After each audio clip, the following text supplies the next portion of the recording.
Apakah kemudian 5 tahun ke depan kebinekaan dan keamanan bangsa Indonesia akan tetap stabil? Oke guys, kita langsung aja ya. Kita akan membahas sebuah video yang seru ya guys.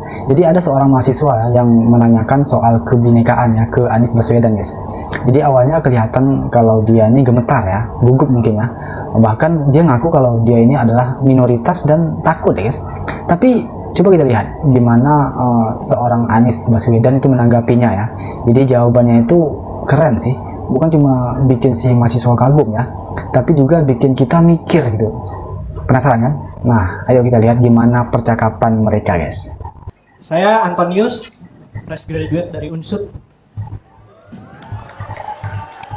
Dan di sini mohon maaf sebelumnya kepada teman-teman dan Bapak Ibu sekalian jika saya membawa agama. Saya seorang Katolik atau seorang Nasrani.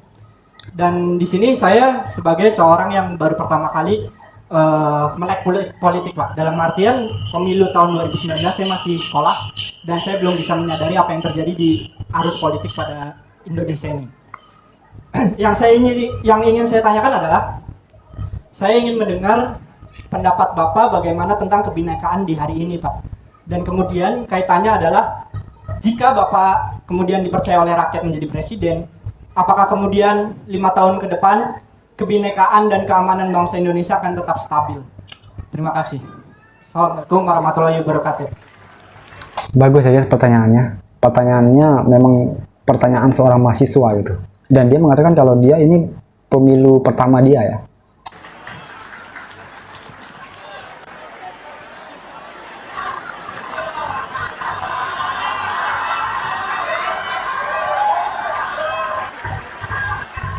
Anda nggak apa-apa? Gugup ya. Tremor dikit Pak. Ini mah bukan tremor dikit, tremor banyak. Gak apa-apa tuh. Nggak apa-apa Pak. Pertama-tama saya ngomong dengan Bapak dan kedua saya minoritas di sini Pak. Jadi agak takut Pak. Ya, kasih tepuk tangan dulu buat Antonius. Gugup ya guys. Teman-teman, ini keren loh. Ini keren. Dan pertanyaan yang disampaikan diutarakan dengan sangat baik, sistematis, logis. Ini berhak dapat jawaban yang lengkap, ya kan? Iya. Ya. Jadi Kita tunggu gimana jawaban Anies guys. gini, yang saya sampaikan bahwa kita bersyukur sekali negeri ini bineka dan bineka itu adalah karunia Tuhan. Lalu negeri ini juga tunggal. Kita menjadi satu, menjadi Indonesia. Nah, menyatu, persatuan itu hasil usaha kita. Kalau binekanya itu karunia Tuhan. Anda dilahirkan sebagai seorang Katolik di keluarga Katolik, saya dilahirkan sebagai seorang Muslim di keluarga Muslim. Itu adalah karunia Tuhan. Tapi kita bersatu atau tidak bersatu itu adalah usaha kita sendiri. Nah, kami menyampaikan persatuan yang sebagaimana kami lakukan di Jakarta. Ketika kami di Jakarta, kami memimpin Jakarta dengan prinsip kesetaraan, prinsip keadilan. Semua mendapatkan kesempatan yang sama, termasuk agama apapun juga. Agama apapun juga, supaya dapat hak yang sama. Jadi, misalnya contoh umat Katolik di Jakarta. Ada beberapa gereja di sana yang sudah hampir 40 tahun IMB-nya tidak keluar. Diurus tidak pernah selesai, tidak pernah selesai. Dan tidak ada gubernur-gubernur yang mau menyelesaikannya. Alhamdulillah di periode kami, persoalan-persoalan itu tuntas selesai dan IMB-nya keluar. Oke? Dan itu boleh dicek ke... Itu contoh konkret ya guys. Jadi langsung praktek gitu. Bukan narasi-narasi kosong aja. gereja Katolik di Jakarta. Apa prinsipnya? Prinsip kesetaraan. Begitu juga dengan masjid. Ada masjid yang tidak keluar IMB-nya.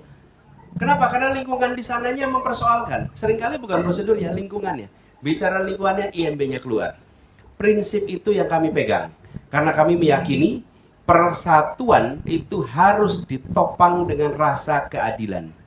Bhinneka Tunggal Ika itu bisa hidup jika ada keadilan. Tanpa keadilan, tak ada persatuan. Coba Antonius pikir, bisakah kita bersatu dalam ketimpangan?